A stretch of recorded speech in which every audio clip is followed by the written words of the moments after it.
Please be 13.34 का हम तात्पर्य देखेंगे, प्लीज बी विथ मी। इस 13वें अध्याय का तात्पर्य यही है कि मनुष्य को शरीर, शरीर के स्वामी, मनुष्य को शरीर, शरीर के स्वामी तथा परमात्मा के अंतर को समझना चाहिए। कि हमें समझना है कि शरीर अलग है और अंदर जो आत्मा है वो अलग है और परमात्मा अलग है। अब ये एहसास हमें, आपको लग रहा होगा कि हाँ बहुत आसान है, बहुत आसान है समझना, परंतु ये एहसास बड़े बड़ों को नहीं होता है। वो बोलते हैं अहम ब्रह्मस्मि, तो कोई ब्रह्मस्मि का मतलब क्या होता है? अहम ब्रह्मस्मि जो बोल रहे हैं उनका उसका मतलब, कोई बोलेगा मैं ब्रह्मा, मैं ही सब कुछ, मेरे अंदर ही सब कुछ, आई एम द यूनिवर्स, मेरे अंदर पूरा यूनिवर्स है, ये सब नहीं है। अहम ब्रह्मस्मि का ब्रह्म, ब्रह्म का मतलब क्या होता है? ब्र मतलब नॉलेज, वो एज क्वालिटीज, वो एज, ब्रह्म का मतलब वो एज क्वालिटीज, कि ब्रह्म मतलब मरता नहीं है, उसको शोक नहीं होता, उसको दुख नहीं होता, वो बढ़ाता नहीं है, ये सब एज क्वालिटीज है। वो जो इच्छा करता है वो पूरी करता है। ये जो वो मतलब ये सारी जो एज क्वालिटीज है वो उसका है कि आई एम, अहम ब्रह्मस्मि। ठीक है। सो उसे ये सर, अच्छा श्रद्धालु, अब नेक्स्ट पैराग्राफ देखते हैं। श्रद्धालु को चाहिए कि सर्वप्रथम वे ईश्वर की श्रवण करने के लिए सत्संगति करे। Association is very very important. बिना एसोसिएशन सोचे हम खुद अकेले से कर लेंगे, किताब तो हमारे पास है, पता ना हमें क्या प्रेस करनी है, क्या हमें मंत्र बोलना, हम कर लेंगे, कुछ कुछ नहीं होता। फिर कहते भक्ति में शक्ति, बस शब्दों में समझ आती है। भक्ति में शक्ति इस तरीके से समझ आती है कि कैसे शक्ति मिलती है भक्ति से, वो बोलेगा फालतू बात, ऐसे हो जाता है। ठीक है।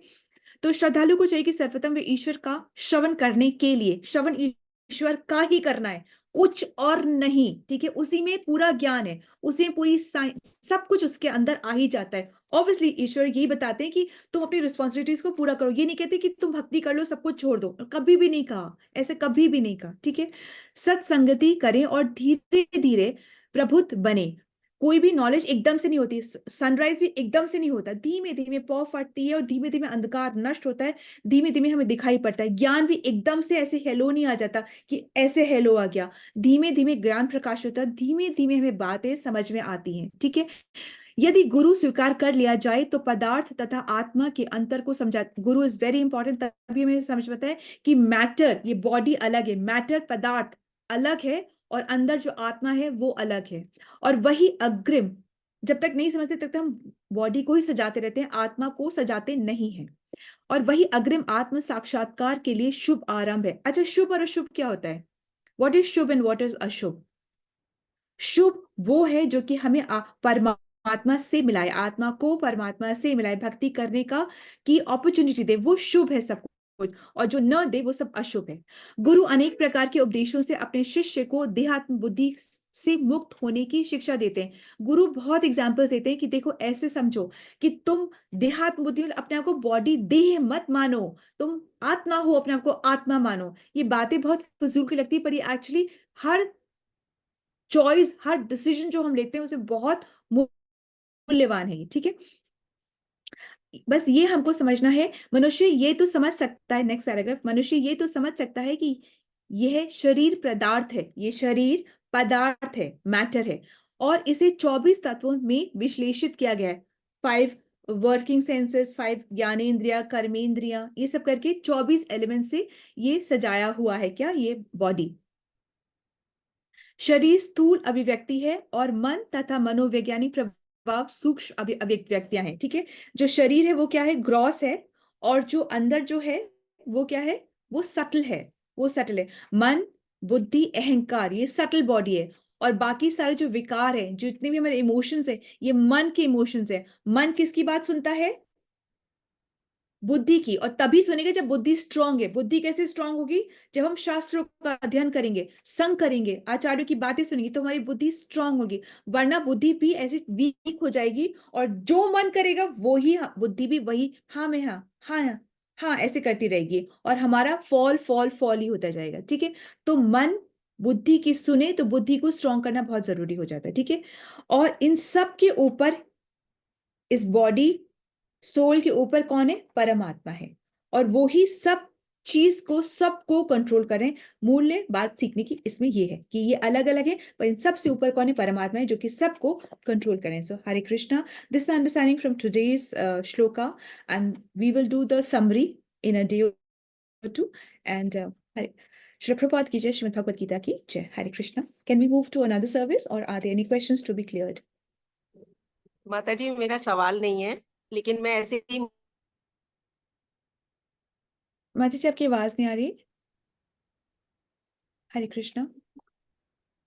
आई थिंक। माता जी, माता जी, जब तक उनकी आवाज आती है तब तक मेरा एक हाँ प्रश्न हाँ। है कि जी माता। जैसे हमारी फैमिली में किसी के साथ कोई भी घटना, दुर्घटना, दुर्घटना। तो आप हम हाँ। उसको कितना भी कन्विंस करें, उसको सामने वाले को ये लगता है कि अभी उसके साथ ये हुआ है, इसलिए ये हमारे को ये समझा रहा है। हम्म। लेकिन हम भी चाहते हैं कि हम उसको प्यार करते हैं हम्म। कि ये वो situation not this situation is not permanent. ये समय भी निकल जाएगा, या ये हमेशा नहीं रहेगी ये सिचुएशन। उस समय हाँ, जो जिसके ऊपर हो रहा होता है उसको ये बुद्धि नहीं आती, हम्म। सामने वाले को आ रही होती है। हम्म। पर हम उसको क्या सत्संग तो नहीं सुना सकते उस समय। हम्म। हम उसको धीरे धीरे धीरे धीरे कितना भी प्रयास कर लें, कुछ लोगों को समझ आती है, कुछ लोगों को नहीं आती। माता तो जी इसमें उसका मैं बिल्कुल कोई एग्जैक्टली समझ रही हूँ कि एग्जैक्टली समझ रही हूँ, क्योंकि आपका उनसे प्यार है तो आपको समझाना चाहते हैं पर वो नहीं समझ रहे। जैसे मेरा भी आप लोगों से प्यार है, मैं कहती हूँ तिलक लगाओ, मैं कहती हूँ स्क्रीन को ऑन करो, कौन अभी सुन रहा है? नहीं सुन पा रहे ना। तो ऐसे नहीं कि कोई गलती है, मेरा भी आपसे बहुत प्यार है। मैं भी चाहती हूँ कि आप मैं बहुत चाहती हूँ कि ये बहुत अर्जेंट बात है कि तिलक लगाओ, तिलक लगाओ, तिलक लगाओ, पर अभी नहीं समझ में आ रही ना। नहीं आएगी जब तक से वो काम में स्वीकृति अर्जित नहीं होती, वो नहीं समझ आएगी। तो क्या करें? क्या करें? छोड़ दें उसको? नहीं, अपना संग दे उसको। Just be with a person और उसको हो सके तो प्रसाद खिलाएं, दैट इज इट। ये दो चीजें कर सकते हैं आप, अपना संग दे सकते हैं उसको। जस्ट बी, जस्ट उस अपना थोड़ा टाइम दे उसको, थोड़ा संग में दे दें। कोई बात नहीं ना, आप बोलो, कुछ भी बोल दो। आप बोले भगवान देखो सामने खड़े, उसने नहीं दिखना है, उसे कुछ नहीं समझ में आएगा। आप उसको संग दे सकते हैं और उसको प्रसाद खिला सकते हैं। This is the only two things. And अपने खुद प्रार्थना कर सकते हैं उसके लिए कि आप वन राउंड ऑफ चैंट, अगर कोई बहुत डियर है आपके लिए, बहुत दुख में है, you can do one round of chanting. प्रार्थना में बहुत शक्ति है, बहुत शक्ति आती जी। बाकी शब्दों का खेल अभी धीमे धीमे समझ में आएगा, अभी इतना जल्दी नहीं आएगा। सबकी अपनी जर्नी है माता जी। अगर उस सोल को वो दुख सहना है तो उसको सहना ही होगा। अभी भी बात करी ना, हम किसी का दुख कम नहीं कर, अपना दुख भी कम नहीं कर सकते, पर अपने एटीट्यूड को हम बदल सकते हैं। बस इतना कर सकते हैं माता जी। हरे कृष्णा माता जी, बहुत सुंदर, थैंक यू।